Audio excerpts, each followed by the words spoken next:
And that's right, everybody. Welcome back once again to another edition of the Best Seat in the House podcast. As always, I'm your host, Rob Kramer, joined by my co-host, Daniel Bobo Curlin. And Dan, how you doing today, buddy? I'm doing good. Not really much today. There was just a horrible loss by the Rangers yesterday. Ended up deciding to watch in the spirit of Halloween. Watch the classic animation, The Great Pumpkin, Charlie Brown. Very nice, very nice. I was actually just reading the comic strip of that earlier today, one of the first appearances of the Great Pumpkin. So very cool. And yeah, man, I mean, we got a ton of things to get into tonight. Everything from the Yankees playing game 5 of the World Series tonight to obviously, as you mentioned, a tough loss for the Rangers last night, tough loss for the Knicks as well. And yeah, so definitely a lot to get into. So you know what, Dan, let's just jump right into it, and of course all the football too we're going to be covering. So Dan, let's just get into it right now off the bat. Yankees dropped the first 3 games of the World Series. Um, Obviously, we saw it was a very close game in game 1. Obviously came down to the Freddie Freeman grand slam, the first walk-off grand slam in the history of the World Series. Then you have the game 2 that didn't go the Yankees' way. Either out there in LA, they come back to New York, they drop game 3, put themselves in an 0-3 hole. Even the Mets didn't put themselves in a hole that deep. The Mets went out there and split in LA, came back home 1-1. But either way, right now it's the same thing. The Yankees are down 3-1, just like the Mets were in the last round. Now we're going to see if the Yankees could pull off, an all-time comeback, which I don't think anybody, really even the most positive Yankee fan, thinks they're going to pull off. But from a Yankees fan's perspective, it was really nice to see them go out there last night and put a whooping on the Dodgers. An 11-4 win. They make it 3-1. They avoid the sweep. And, a feel-good night overall for Yankee fans, right? Yeah, it is probably a feel-good night for Yankee fans, even though this game was a bullpen game for the Dodgers. And as we've seen, you can only get away with doing a bullpen game so many times, and it just turned out that it turned out to be a disaster for the Dodgers big time. And now we're in a situation, game 5. It looks like could be my prediction actually being correct. I said that the Dodgers were probably going to win this in 5 games. Yes, that's true. That's true. You called Dodgers in 5. I called Dodgers in 6. Either way, I think me and you are both in still pretty good shape to get our predictions right for the series. No matter what happens tonight. But yeah, man. Yeah. Oh, what are you gonna say? I was gonna also say that knowing my luck, if I place a shit ton of money on a bet like this, probably would have backfired big time, and I'd be in debt. Oh, that's how it always goes. Whatever you do, don't put a parlay on it because then it definitely won't hit. Um, but yeah, man. I mean, it's been a weird series so far. I mean, obviously this has been the Freddie Freeman series so far, and that's one thing that I have taken away from this series is that Yankee fans finally understand the torment of playing Freddie Freeman. Freddie Freeman came up as a 20-year-old with the Braves back in 2010 and tortured the Mets and Met fans for over a decade with how amazing he is. The guy is the best. He's probably a future Hall of Famer. He's probably going to get 3,000 hits in his career. He's probably going to end up as World Series MVP and a 2-time World Series champ so far.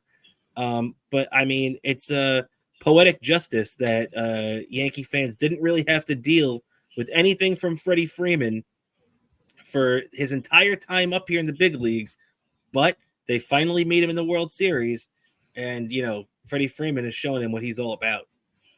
Yeah, exactly. Another thing, I gotta say a couple of things that Yankee fans need to be ashamed of themselves for. Number one, I saw someone post a video at a watch party they were booing when they were cheering when Shohei Ohtani nearly got an injury scare in Game Two. That is the worst. That is the lowest you could be. Is doing that, cheering when a player gets injured like that. That is something no one wants to see. I would not be doing that if I was in a situation my team do that. If I saw the best player on the opposing team get injured like that, I would not be doing that. Shame on you guys. The other thing, what those fans that faded that thing that attempt at fan interference, what we saw yesterday, when the guy was literally trying to pull the arm of a Mookie Betts trying to steal that ball for the glove, like even though it was already ruled it out. Completely stupid of those Yankee fans to do that, and they deserve to be banned from baseball for life for that. It was nearly they could have injured a player. Who knows what harm they could have done to Mookie Betts that time. That is the worst. That is the worst example of fan conduct I've ever seen. Well, I mean, it was definitely bad. I think the guys that jumped the barrier and beat the crap out of the Cleveland, I'm sorry, the Kansas City Royals third base coach back in 2003, I want to say that was over in Chicago. They probably were a little bit worse, but yeah, definitely from what you're saying, Dan, I agree. That was a bad move by the Yankees, well, by the Yankee fans pulling that crap, trying to get with Mookie Betts. Now, all you're gonna do is piss the Dodgers off. That's the last thing you want to do. And on top of that, yeah, I'm with you with the whole injury thing, man. Too, you cannot root for injuries against the teams you're playing. It's bad karma, bad juju, whatever you want to call it.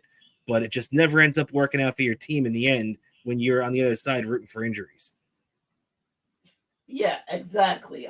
I can easily tell you. I forgot what year it was that maybe Chipper Jones or something was injured. I wasn't cheering when I heard the news going into the season Chipper Jones was injured. I think it was 2006. I don't know, remember me correctly, but I was not cheering when that happened. I was like, Yeah, hope the guy returns okay. I did not want to see that happen to anyone. yeah, exactly. I mean, you can hope that your team takes advantage of the fact that that great player is not there. Like I remember back in 2008 when Tom Brady got hurt in Week 1. I remember thinking the Jets just got Brett Favre, being like, "Holy cow! The Jets have to take advantage of this right now." By no means was I rooting for Tom Brady getting injured, but yeah, I'm totally with you, man. It's a bad look by Yankee fans. But though, the Yankees they really woke up last night. We've seen the Yankees sleepwalk through these first few games of the World Series, but the bats finally woke up. Volpe hitting a grand slam in the third. Austin Wells belting a solo shot in the sixth. He also had a pretty good game too, because he had a ball that could have even been out 2 innings before that. And then Torres put the cherry on top, the 3-run shot in the eighth. So, the Yankees really need a big showing from the other bats in their lineup, because obviously right now Giancarlo Stanton is he's on a different level right now. He's a postseason performer for this Yankees team. But when you look at Aaron Judge, who I saw the stat the other day, Aaron Judge, his last two postseasons, because the Yankees missed last year, so 2022 and 2024. Let's not forget, those are his two best regular seasons when he hit 62 and 58 home runs and hit a combined 318 between those two seasons, driving in over 110 runs both years, too. So when we look at that, Aaron Judge in the playoffs, though, is hitting 140 between those 2 years. 140. If he was hitting 240, that'd be bad. I mean, it wouldn't be awful. I mean, I'm sure Yankee fans would welcome it compared to what they've seen now. But if he was hitting 240, people would be disappointed. The guy is hitting 140, man, over his last two postseasons. You know, this is just incredible, man. In my whole life, I've never seen a Yankee star player struggle like this on the big stage. What are your thoughts on Aaron Judge and his complete inability to get anything done in the playoffs the last two times out? I don't know. I don't know about you, but some of you Yankee fans about to realize this probably might be one of the biggest mysteries of all. Too, and I don't know if it's the fact that he just wears out that he just can't last going into that long. That he kind of starts to wear out, maybe tire out when he gets to that point of the season. That's really the only answer I can really think of why he struggles. He's had so many struggles during the playoffs. I mean, it's possible that I'm sure his body is tired. I'm sure the guy's 6'8" too. I'm sure that just his sheer size alone probably weighs on him through the season. But yeah, man, I just don't get it. And I think as much as his physical condition probably plays a role in it as well, I really think it's way in his head now. It is deep in Aaron Yeah, Judge's yeah, head yeah, that yeah, he yeah. needs to get something done in the playoffs, and he just is completely unable to do that. Dan, in the World Series, Aaron Judge has come up with runners on base 10 times. There have been 10 at bats through the first 4 games of the World Series where Aaron Judge has come up with runners on base. He is 0 for 10 with 7 strikeouts in those at bats. That is completely insane. Yeah, it is insane. Maybe Aaron Judge needs to focus on maybe work his way back up, have a couple of small ball, maybe try to get a base hit, not try to do too much. I feel like some of these guys they try to do too much in these Yeah. big Yeah. spots. And I think you're totally right about that with Judge. Aaron Judge is trying to hit an 8-run home run on every pitch he sees. And man, I feel bad for the guy. I'm not a Yankee fan. I got no dog in this race right now.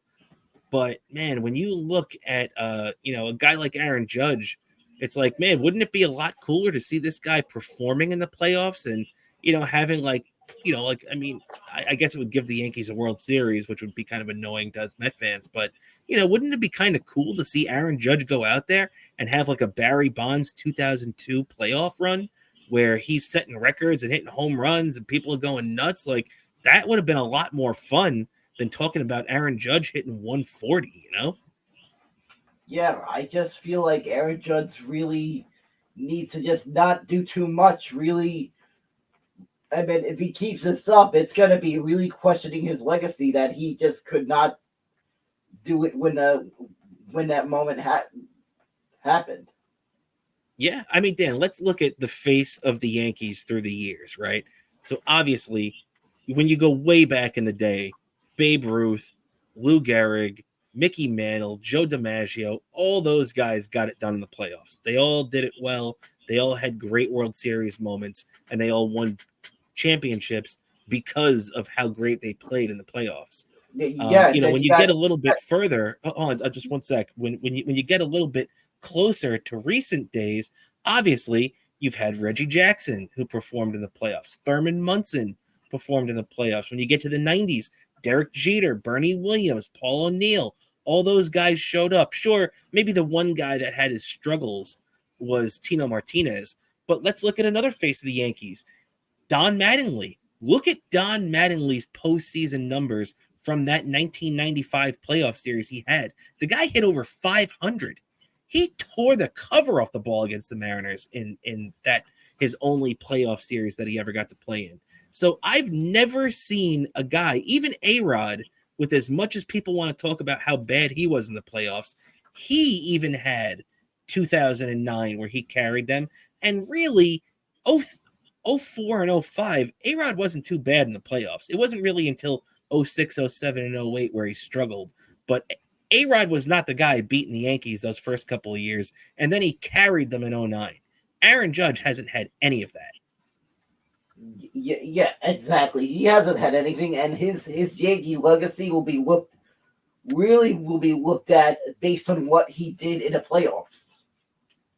Yeah, and he's going to have to write that legacy and do all he can, man. There were a couple of moments last night when he came up to bat. I was thinking to myself, man, Judge could completely change the narrative surrounding him this postseason if he does something big here, and he's just not been able to do it. But Yeah, yeah, it's been a miracle they even got this far with how he's done in the playoffs.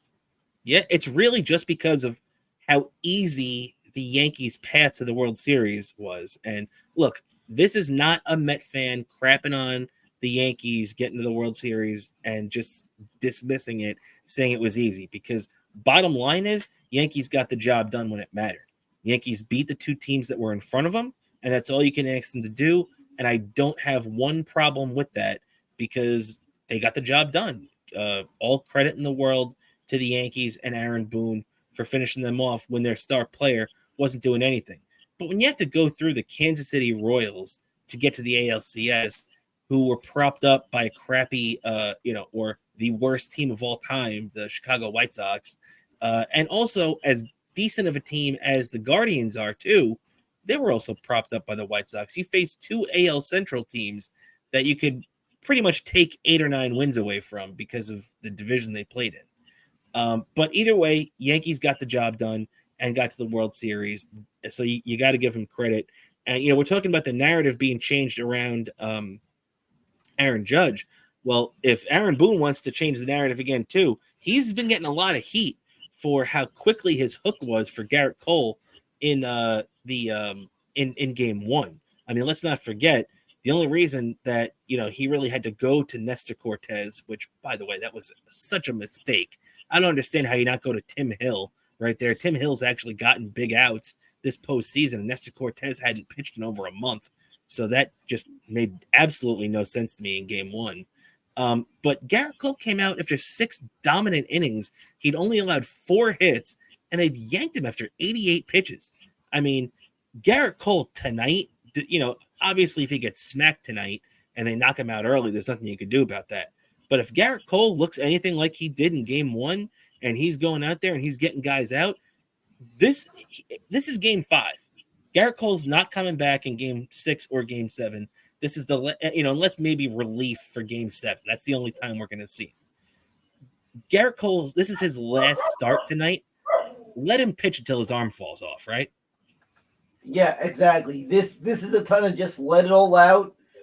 And I just feel like this game's going to be it could be a close game. Might even go into extra innings. And Yeah. And it could be we're seeing old school extra inning rules. Yeah. I'm definitely with you on that. It's what were you saying, Dan? Which, by the way, I have to give a lot of credit for Rob Manfred for making sure that that dumb ghost runner shit doesn't happen in the playoffs. Oh, I don't give him any credit for that at all, because you cannot have a playoff game decided by the freaking ghost runner. If that happened, Rob Manfred would deserve to be run out of Major League Baseball torches, because that would be ridiculous. The fact that it's even still in the regular season is insane to me. But yeah, Dan, I mean, so now when we turn our attention to tonight, as me and you are recording this right now, it's 7:08 on Wednesday evening, and we are about 1 hour away from first pitch for game 5 of the World Series. It's going to be Jack Flaherty, the former St. Louis Cardinal, taking the hill tonight against the Yankees. For the Dodgers, Cole on the rubber for the Yanks, 1-0, 2.82 ERA. Flaherty 1-2, 6.10 ERA. Dodgers currently lead the World Series 3-1. It was a 2-1 game till it was a 1-0 game to the 6th. In game 1, when Giancarlo broke it open and hit the 2-run shot to put the Yankees on top. Obviously you had them fight back, and it was 3-2 in the 9th inning, and then the Freddy Freeman walk-off grand slam, which was just insane. But Dan, when you look at this game tonight, what's your feelings? Do you think the Yankees are going to get the best out of Garrett Cole tonight, or do you think that maybe Jack Flaherty finishes things off tonight at Yankee Stadium? I just have a feeling Jack Flaherty is just going to show up in a big spot at this time. It just looks like there could be a big spot. Could come down to like a big hit late in the game. Yeah, it definitely could. I mean, when it comes down to these close playoff games, it always seemingly does come down to that. So obviously, me and you, would just ask the question: will the Yankees take it back to LA? Basically, yeah. You feel like that won't be the case. I'm a little more optimistic. I think the Yankees will win the game tonight. I do think the Yankees will find a way to get the W. They got their ace on the hill.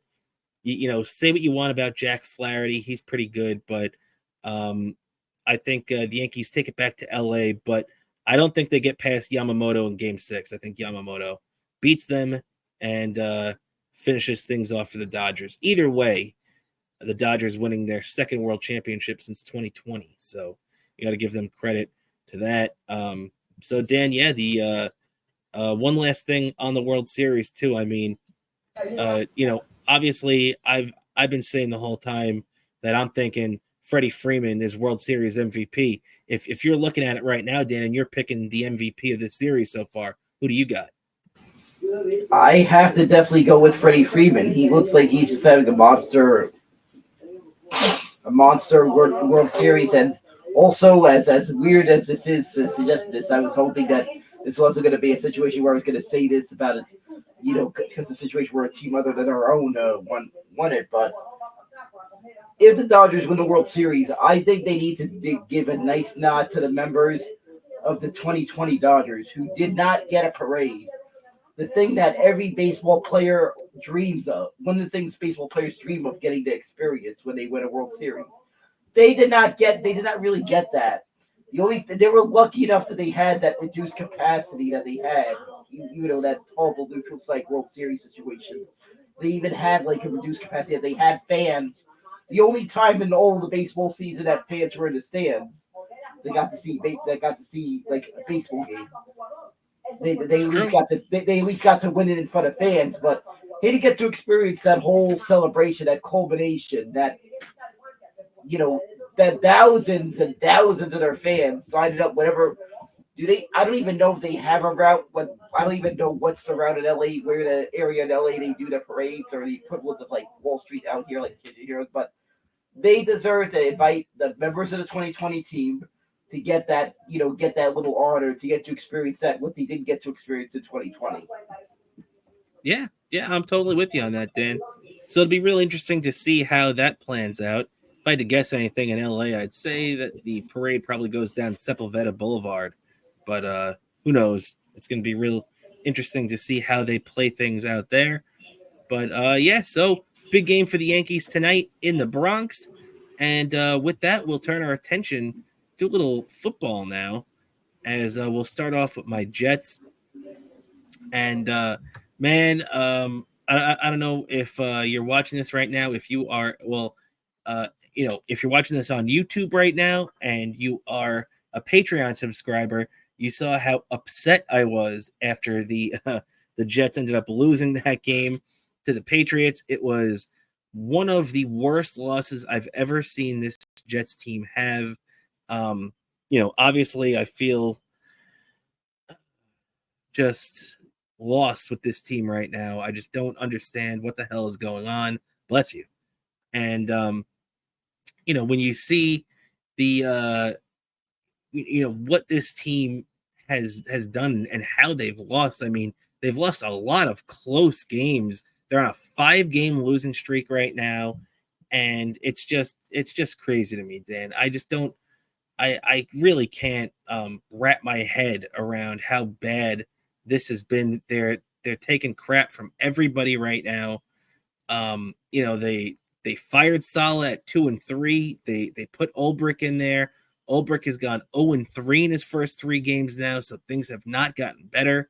The general consensus is that the Jets went from being a badly coached team to a non-coached team, which is even worse somehow. You got everybody throwing their hats in the ring right now, seeing that they want the Jets job. Obviously, Rex Ryan was talking about it on ESPN New York, and Bill Belichick, although I doubt Bill Belichick would ever take the Jets job, as he hates this organization. But yeah, man, I mean, they dropped to 2-6. Their season is definitely on the brink right now. If it wasn't on the brink already, it's on the brink right now. The 2-5, 3-5 is a lot better than 2-6. So that's what we were hoping for. Didn't work out. Now the Jets really have to dig their way out of this hole, and it all starts this coming up on Halloween tomorrow night, or tonight if you're watching this on YouTube. against the Texans. But I mean, Dan, what's your take on this Jets absolute just flame out so far this season? Uh, I mean, there is so many that you Jet fans could go through. So many disappointing seasons. This might be the biggest disappointment you guys have ever experienced. Another one, and somebody's got to check on Joe Beningo's heart to handle this because you guys are, and somebody's get, and I'm expecting a lot of. Uh, I've had to maybe put on my wellness check hat with you because of how bad the Jets have been doing this year. It's been horrible, and I've been just seeing this, and and there probably won't be anything more scarier than on Thursday if the Jets don't win and pretty much put a fork in their season. Pretty much if they don't win Thursday, and I just I just gotta say that game looked like the epitome of the Jets season. Their kicker could not get a single missed a field goal attempt, missed an extra point. There was lack of finishing drives.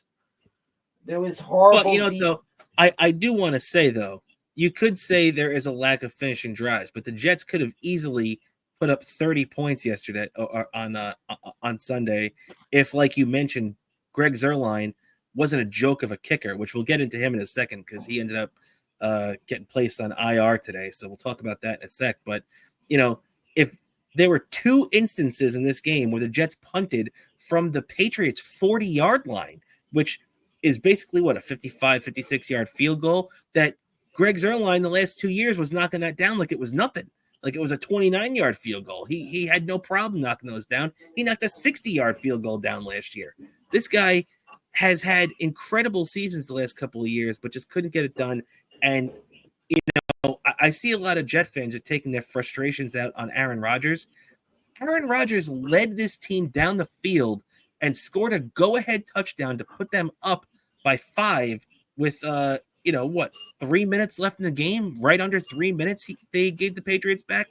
That should have been a game-winning touchdown drive. And, it'd be the same thing as they had against Tennessee in week 2. But, of course, the Jets defense goes out there and spits the bit, and now everybody's still mad at Rodgers when, meanwhile, Rodgers played a good game on Sunday. Like, what are people mad at this guy about? Yeah, he played a good game, and I gotta say they literally only have maybe one more year in this tight window to win it, to make sure that this Aaron Rodgers trade was not something that really turned out to be something that blew up in the face of the Jets. Another thing they got to consider, if this season turns out to be a tanking year, maybe they need to consider drafting the successor to Aaron Rodgers. Maybe have that successor be a year on the sideline. Maybe get ready for the inevitable, and have the Jets need to prepare for that. Well, I think no matter what happens this year, whether the Jets go on a 9-game winning streak now, which from my lips to God's ears, please happen, although nobody believes it.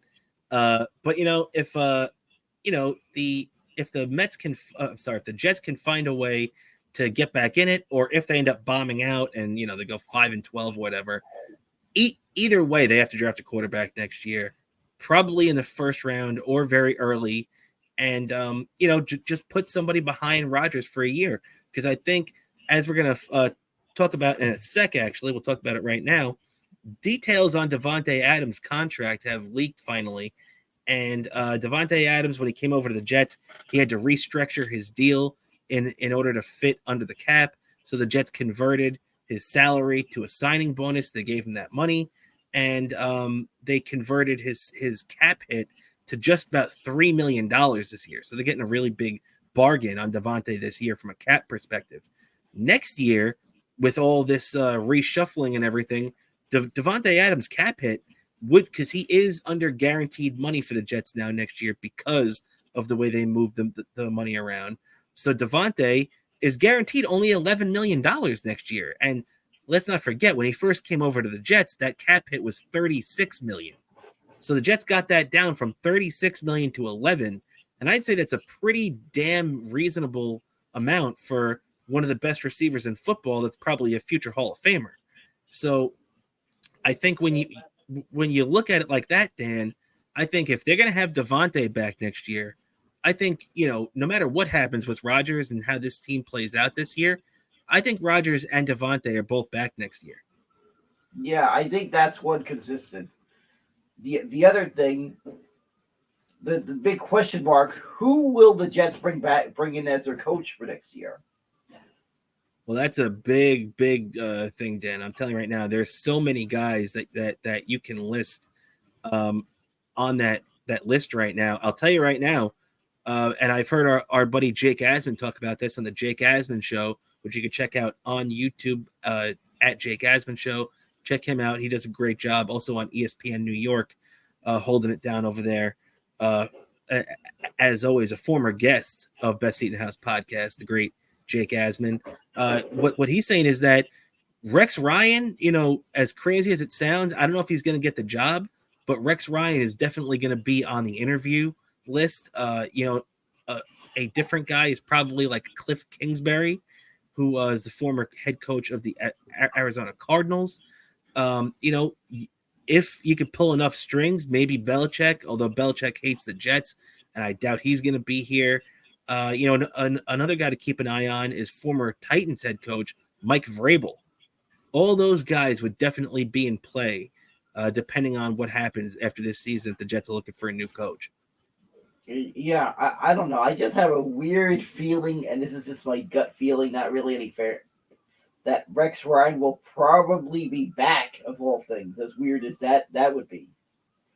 That would be weird. And to be honest, I would feel better about Rex coaching the team right now than I would next year. Like, I would feel better right now if Woody Johnson came out and said, okay, guys, look, for the rest of the season, Jeff Ulbrich is going back to the defensive coordinator position, and Rex Ryan is coming in to be like the CEO, head coach, motivator. I would be much happier with that right now than Ulbrich as the coach. Yeah. That would work too. Rex Ryan, I have to give credit. He was a very fiery coach, and I feel like if he was surrounded by the right players, maybe his legacy would have been looked at a lot different than the legacy that we all know Rex Ryan for, and that little all those little jokes about the foot fetish and stuff. I actually found out something really funny about that whole thing with Rex Ryan. I'm not sure you knew this. Him and his wife actually got offered to do a Dr. Scholl's commercial that would have ran during the Super Bowl. I saw that. I remember that. I do remember that being a thing, and thank God they didn't do it. That would have been another embarrassment to Jets and Jet fans. But yeah, man. I mean, and one last thing on Rex too is that, say what you want about Rex.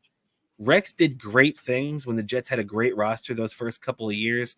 Even that 2011 season that didn't end great, but where they collapsed after an 8-5 start.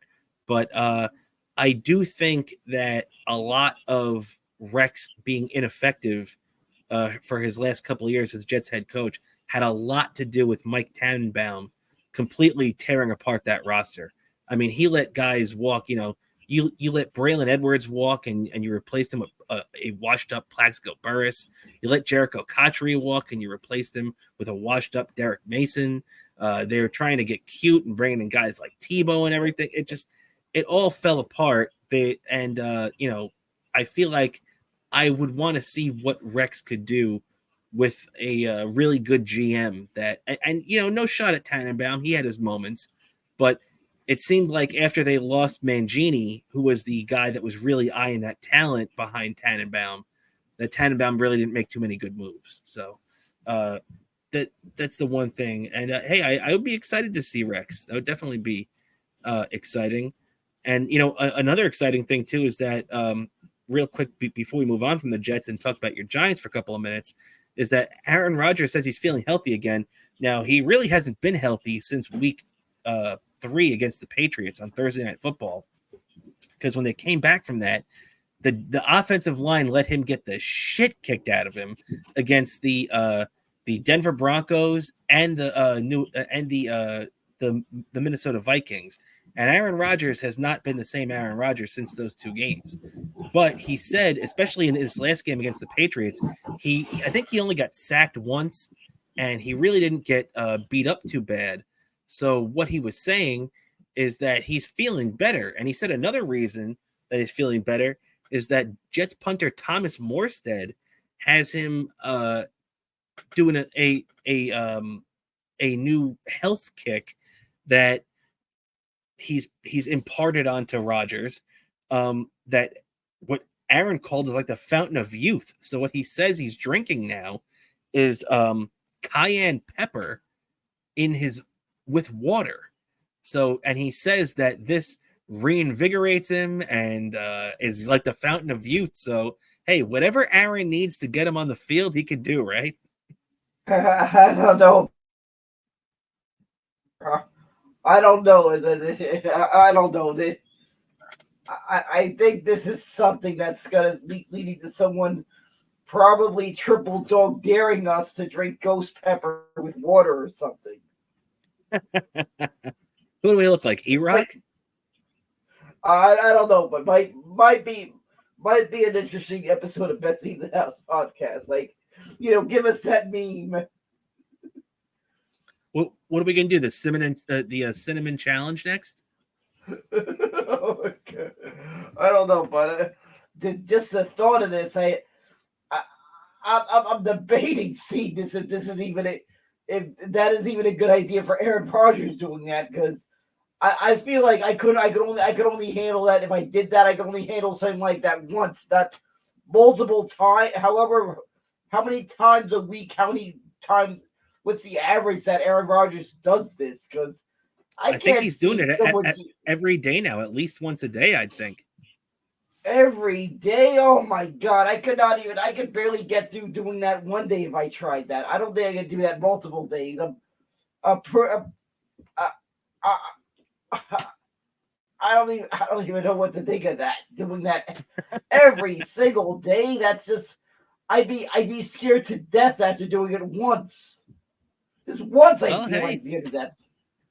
Hey, these athletes, man, they got to do things to get themselves psyched up. And speaking of that, there's a guy in the Jets right now that's been placed on IR, so I think he's done for the year. Jets kicker Greg Zuerlein, who I've been bitching about for weeks at this point, finally gets placed on IR. He's done for the year. They came up with some phantom injury, I guess, to avoid cutting him. But this stiff should have been gone 3 or 4 weeks ago at this point. And now the Jets had a kicking competition between Spencer Schrader, who I don't really know anything about Spencer Schrader, or Riley Patterson, who's actually been a competent kicker, even though he's still a young kid. I think he's only 24, 25 years old. I would want Riley Patterson. If you're asking me right now, I don't know much about Spencer Schrader. I looked up his stats online. He's never even attempted a field goal in the NFL, although he did hit a couple of extra points. But Riley Patterson, on the other hand, is 27 of 28 in his career, and actually kicked in the playoffs last year too, and didn't miss a field goal then either. I think he was only 1 for 1, but still, Riley Patterson has shown an ability to do it. Well, Spencer Schrader, nobody really knows anything about. So I'm really hoping that Joe Douglas has a brain in his head and signs Riley Patterson tomorrow for the game against Houston. Yeah, I think the safe bet would be Riley Patterson, just because he's done this before. He's had enough. He's apparently did this in the playoff, as you've just pointed out. I think that's where you need to go if you're the Jets head coach. That's where you need to go. The direction you need to go. Yeah, no doubt about it, man. No doubt about it. So that competition took place today. I guess we'll find out what the results of it was tomorrow for the Jets versus Texans. Halloween night, Thursday night football, 8:15 p.m. That'll be a lot of fun to check that out. Hopefully, let's hope. Otherwise, I'm going to be a miserable prick tomorrow night. Yep, exactly. I might have to DVR just to watch after work if I decide to go to a bar on Halloween or something. But yeah, and if you're and if you're on our Patreon and you're looking forward to the Jets post game to see me either very happy or very angry, It'll be on Friday, probably around 6:45. Right, Dan? Yeah, exactly. I can tell you if the Jets win it, if the Jets win this, I'm just gonna give you a hug because you deserve that for you win. And if I not, could. I'm just gonna have to put on the old the Jets fan suicide prevention hat that I put on for you every time. Yep. Put on That put on your ever since Doctor last Scratch year and when Sniff. Yep. Put on your Doctor Scratch and Sniff lab coat and get over here because I'm gonna need some help if they fall to 2-7. yeah, which I can tell you, it's not gonna be. It's gonna be the stress is gonna be on you because I'm a Giants fan, so I don't really have any skin in this. But you're gonna. I'm just gonna have to help you from just hurting yourself after this after after this game if the game doesn't turn out how you hope. And Well, the yeah. and hopefully things turn out well for your Jets. That's all I can say for your sake. Well, I appreciate it, buddy, because otherwise it's going to be a very scary Halloween for me. But you just mentioned your Giants a second ago, so let's change courses to check out your Giants for a couple of minutes here, Dan. As the Giants played on Monday Night Football, they had it was Giants in Pittsburgh against the Steelers, a very underrated Steelers team coming in with Russell Wilson and a rejuvenated team over there. They're 6-2 now. Giants dropped to 2-6. There was a 26-18 loss that looked very sloppy at times.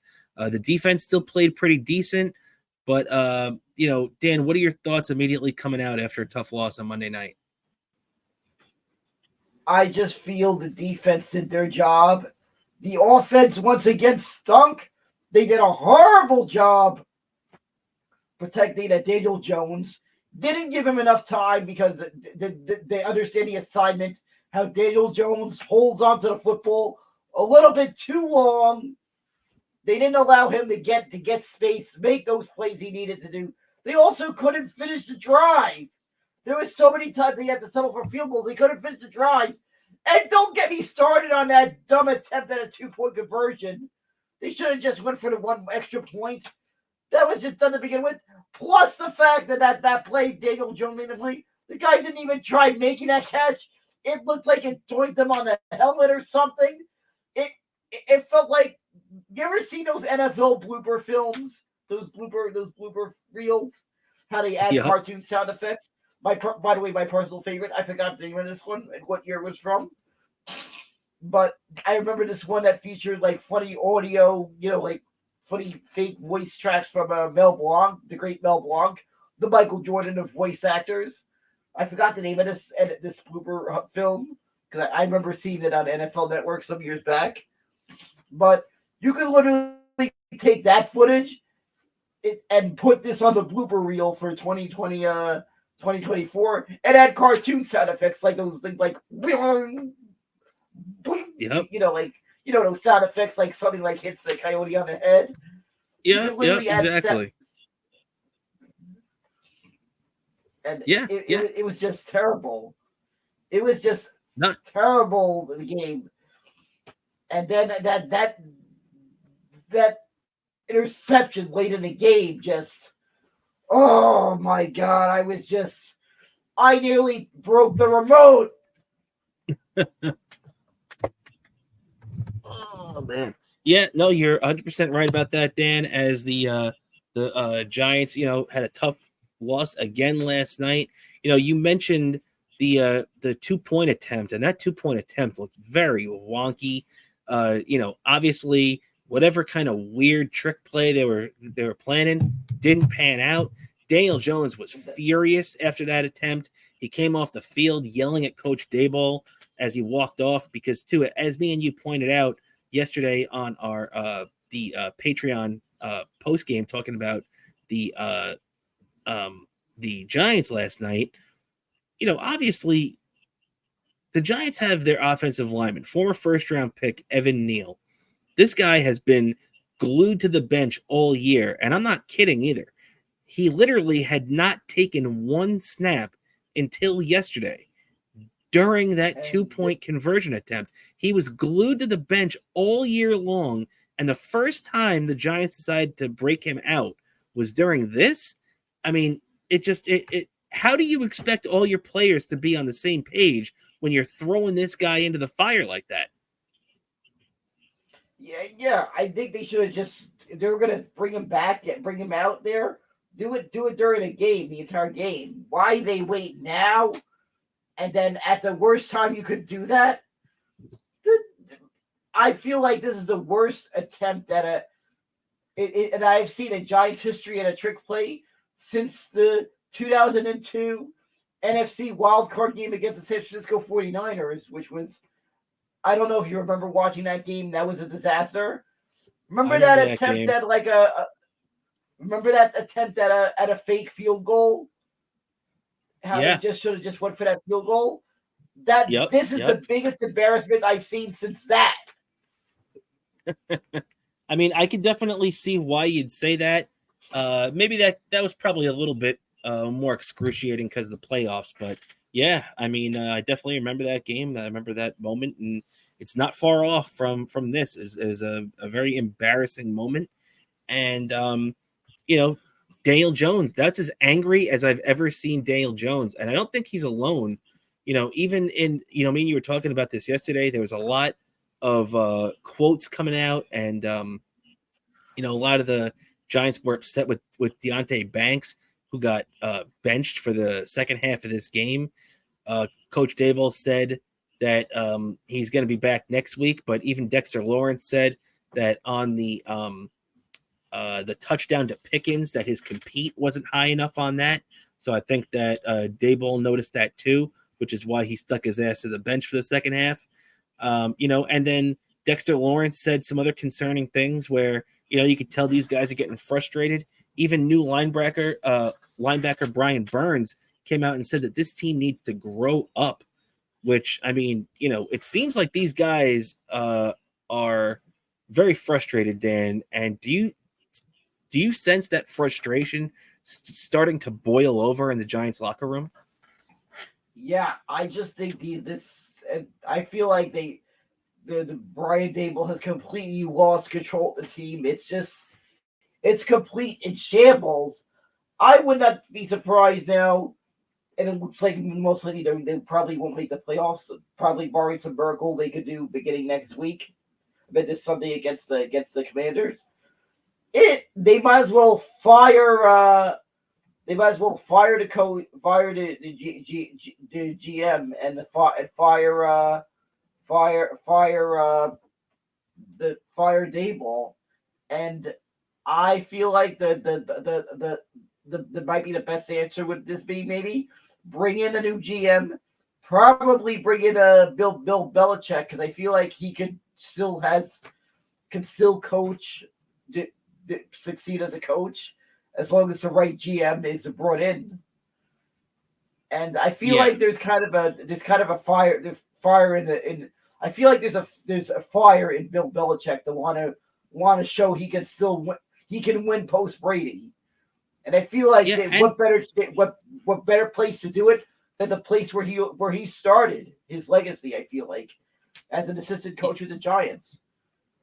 Yeah, and Belichick has said consistently that if he ever came back to head coaching, the one team that he'd really want to coach is the New York Giants. So that definitely doesn't surprise me at all. And hey, the one thing I do agree with you too is that if I was bringing Belichick in, I would definitely pair him with a new GM, because the one thing that we saw at the end of his Patriots run is that Belichick, the GM, kind of betrayed Belichick, the head coach, a little bit at the end of his run there. But that's, after 20 years, you can't really knock the guy for that. Now, Dan, your Giants turn their attention to the Commanders this coming up Sunday, so it's a big game. Me and you have discussed this too. This isn't the old Commanders team that we're used to. This isn't a garbage football team anymore. This is a football team right now that could pretty much win the NFC East. As a matter of fact, a lot of people are picking them to do that right now as the front runners in the division at this point, and their quarterback Jaden Daniels has a lot to do with it.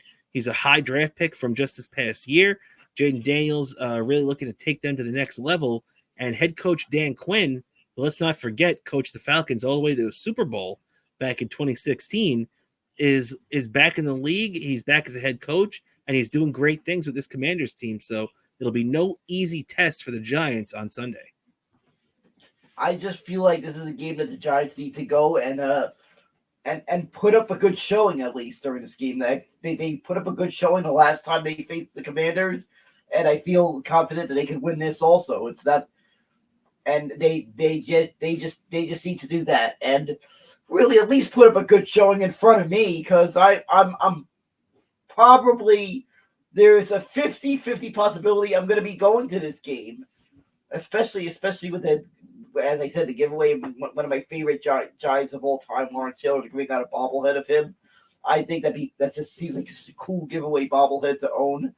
Also, of course I'll be wearing my throwback LT jersey if I'm there, and they're going to be wearing their throwback unis that day. Those for the 80s. Make that helmet logo proud. Show the Giants need to show themselves worthy of that logo that had that back then. That's part of my first memories of the Giants were with that logo. Show that the legacy of that era, that uniform to that era. Make it exactly, proud. Man. Yeah, you got to see some fight in your Giants football team this coming up Sunday. So it'll be interesting to see how they go out there and do that. Big game, big divisional matchup on Sunday. And with that, let's turn our attention. We'll finish up the show last few minutes here with some basketball and hockey. As you know, we'll only dip our toes in because it's still very early on in both seasons. But the Knicks finally played a close game on Monday night. They opened the season getting blown out by the Boston Celtics by 23 points. They played their second game, their home opener, last Friday against the Pacers and blew them out by 20 plus points. And then they finally played a close game Monday against a very good Cleveland Cavaliers team that came into that game 3-0. And now they leave that game 4-0 as they beat the Knicks 110-104 at the Garden. It was a tough game. Obviously the Celtics have a very the Cavs have a very good deep team, but especially at home, the Knicks really need to win that game. But look, it's still early on in the season. This team is still looking to come together. They're still trying to win and get themselves that team chemistry that they need, that we had last year, where when you take Dante DiVincenzo and Julius Randle and a couple of other pieces out, they're going to have to find where everybody fits this year. So I'm not that alarmed. I'm a little annoyed that they lost, but I think they're going to figure it out eventually. Yeah, I think they're going to figure it out pretty quick. All right, they're kind of like starting to get start, but I feel like once they get hot, they're just going to be a force to be reckoned with this season. So I'm not hitting Panic City, even though I was double upset Monday because I'm seeing on one screen. I had the Giants game on the TV and I had the Knicks game on this phone, so I'm double disappointed. So there was that. So that, but I feel like the Knicks are going to right the ship pretty quick. Well, they're going to have to tonight, because right now, as me and you are recording this right now, the Knicks and the Miami Heat have just tipped off. It's actually currently 2-2 right now. So that's how you know it's right at the beginning of the game. They're just getting started. Knicks at Miami, and let's not forget, Dan, Miami is a tough customer. They always give the Knicks a tough time. Jimmy, obviously we all remember Jimmy Butler having the great playoff run a couple of years ago. We all remember, obviously this long Knicks and Heat history where these two teams have been throwing blows at each other, going back to the playoffs in the 90s. Alonzo Mourning and Patrick Ewing going at it. So Dan, what are your thoughts going into this game tonight? Obviously, look, it's not do or die for the Knicks tonight, but it would really be a statement win if they go in and beat Miami in Miami tonight. Yeah, exactly. I feel the Knicks need to make a big statement win today, especially in front of the New Yorkers. Who probably there's a lot of New Yorkers there, so they're gonna have plenty of the orange and blue in the crowd there for in South Florida for this game. So definitely put up a good showing for those fans that are there. No doubt about it, man. We know our Knick fans travel very well. So definitely hoping to see some orange and blue out there in the crowd tonight as these two teams just get underway out there in Miami as we speak. On the other side, we'll talk a little Rangers right now as we wrap things up here too, Dan. As the Rangers ended up, like, let's be honest, let's give the Rangers, credit where credit's due. They started off going 6-1-1. They did drop to 6-2 last night, or 6-2-1, after a really ugly loss. They were down 3-1 early to the Caps. The Caps scored 3 goals in the first. And it was just an ugly game overall. Shesterkin had 41 saves. I mean, the Rangers got outshot 46-19. So the Rangers got completely overwhelmed. Let's not forget, this is a Washington team that's not far different from the team the Rangers absolutely decimated in 4 straight games in the first round of the playoffs last year, and actually just a few months ago. So, this is not far off from that. It's an ugly loss. It's a statement win, as we were just saying, actually, for the Knicks to do down in Miami. This was really a statement win for the Washington Capitals because, this is a team that really isn't perceived as a great team by many. They're off to a decent start this year so far and really took it to the Rangers in the game last night. Yeah, I just feel like this game there were a couple of moments, maybe a couple of turnovers that really cost us.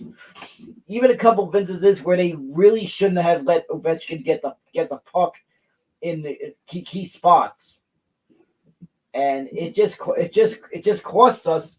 Another thing, late in the game, I didn't see enough trying to shoot the puck late in the game. When you're in those moments, like behind them, you pull the goalie extra skater. Those are moments you got to go all out and take a chance and shoot the puck. And more than not, if you do that, you got a better chance of getting that goal to tie the game, that clutch goal.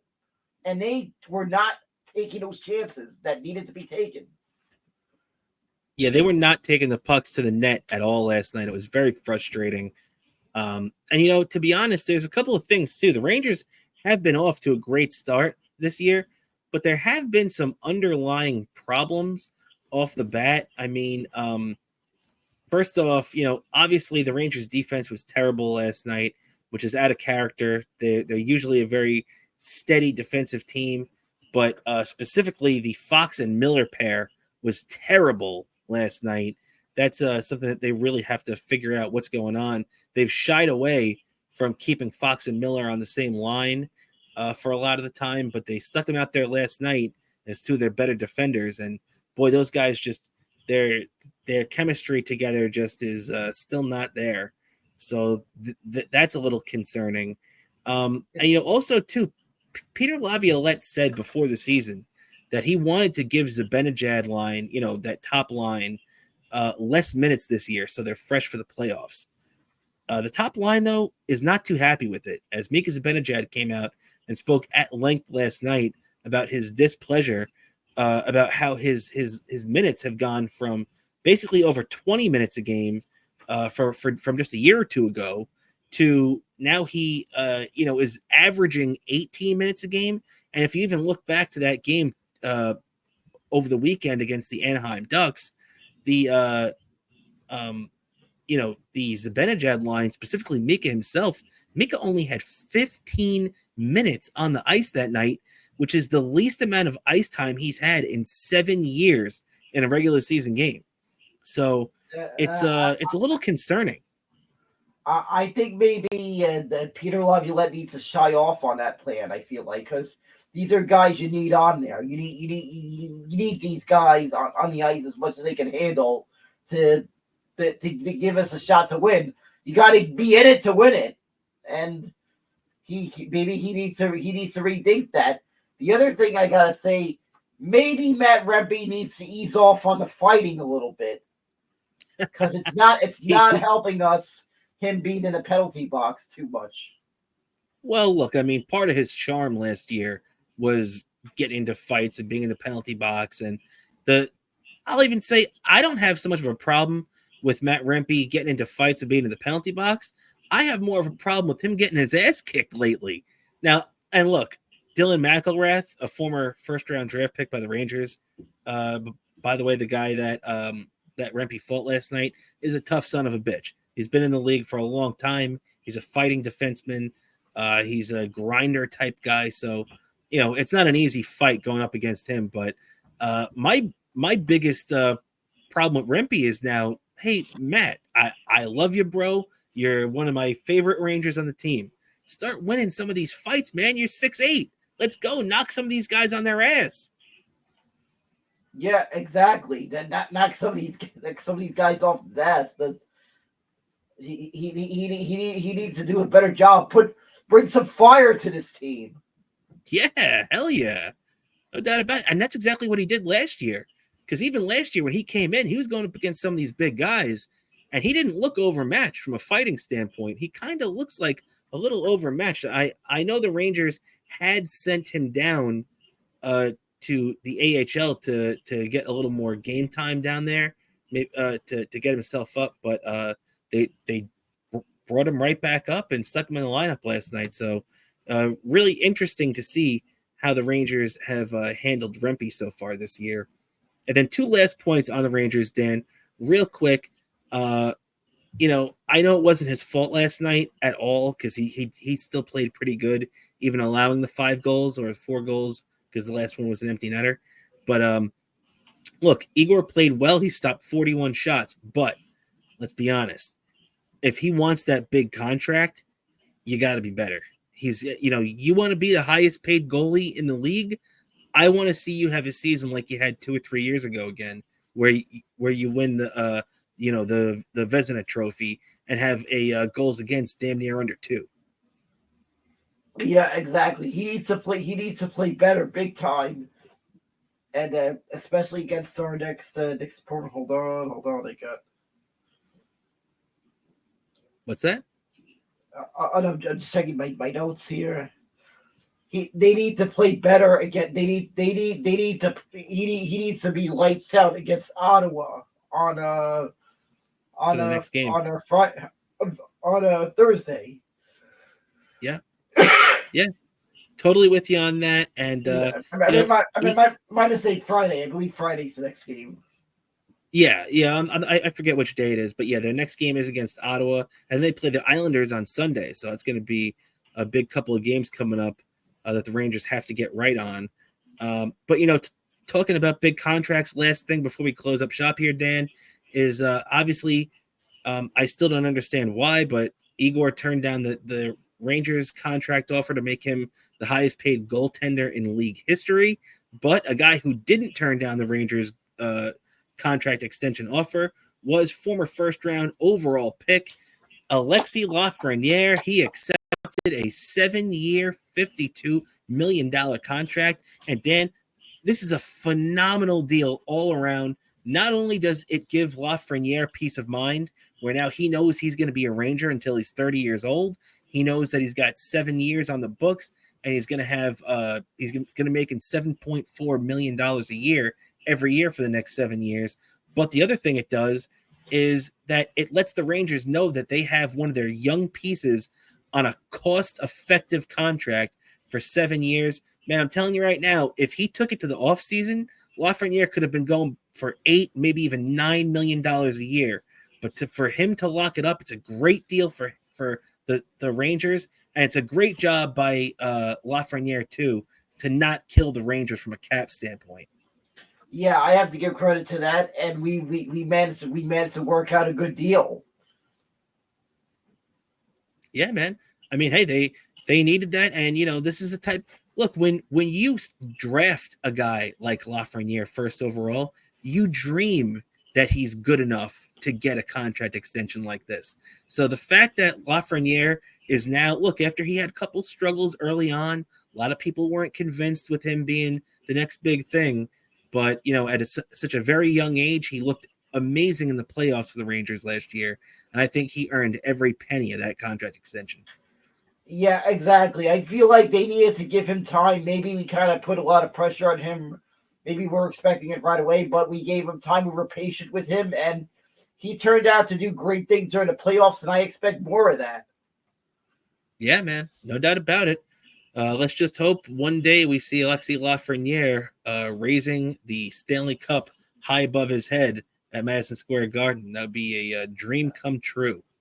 Yeah. I can tell you if that happens, maybe that ping pong ball needs to be on display in the garden if that happens. That's true. That's very true. And yeah, with that, Dan, I think that's just about going to do it for us today. So before we get out of here, do you have anything like to plug for yourself? Sure. I want to plug my Twitter account. You can see there, Twitter X, whatever you call it, Bobo103NYC there in the bottom of the screen. Also follow me on Instagram and Threads. Same username, Bobo718DK. Also YouTube, it's one word, Daniel Curlin. I'll upload some Bobo content on there, especially as big moments and stuff happen. Also you just subscribe to our Patreon, where you guys get 2 weeks early access to my YouTube videos. Most of my YouTube videos, aside from maybe certain important ones that I feel like need to be made available to everyone right away. But also, you guys get access to a Trackside Minute, where I break down where I talk a little bit about each week of what happened with the NASCAR Cup Series. So it's everything. Support the show with that Patreon. That's all what plugs. That's right. Thank you, everybody, for tuning in again. Don't forget to check us out on Twitter at @BSith_podcast and on Instagram, Best Seat in the House Podcast as well. So want to thank everybody once again for taking the time to hang out with us tonight. Hope everybody has a great evening. We'll be back on Friday for our Patreon wrap-up of the Jets post-game. And then, obviously, we'll be back next week like we are always. So for my co-host, Daniel Bobo Curlin, I'm Rob Cramer. This is the Best Seat in the House podcast, and we'll catch you next week, everybody. Have a great weekend.